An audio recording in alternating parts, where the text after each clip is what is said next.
So the Warriors lost again, which means they're now down 3-1 to the LA Lakers, who have LeBron, Anthony Davis, Austin Reeves, D'Angelo Russell.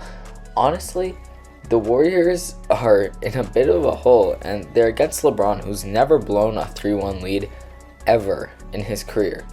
But honestly, for me, that doesn't even matter, because I still think that the Warriors are going to beat the Lakers. Here's why.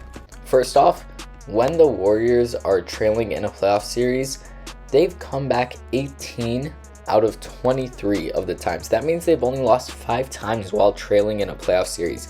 And they've come back from a lot of 3-1 leads before. I mean, in one playoff run, they came back from 2 3-1 leads.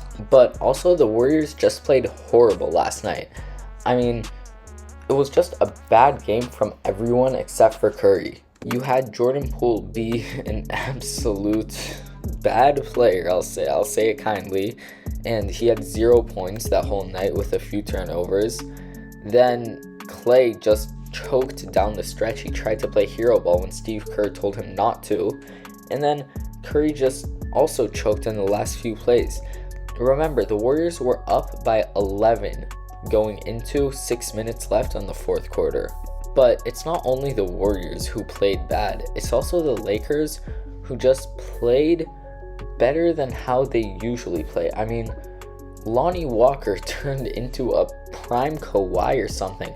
He had 18 points in the fourth quarter after not scoring for the entire game.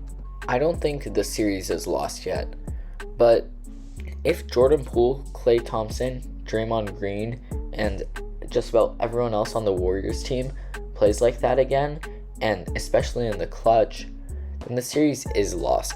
The Warriors basically have to play perfectly for the next 3 games to beat the Lakers.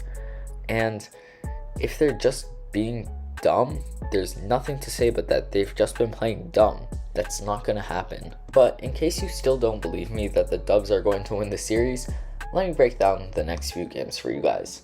So Game 5 is going to be a home game, and the Warriors aren't losing a home game that's an elimination game too. Like, that's just not going to happen. Game 6, it's on the road.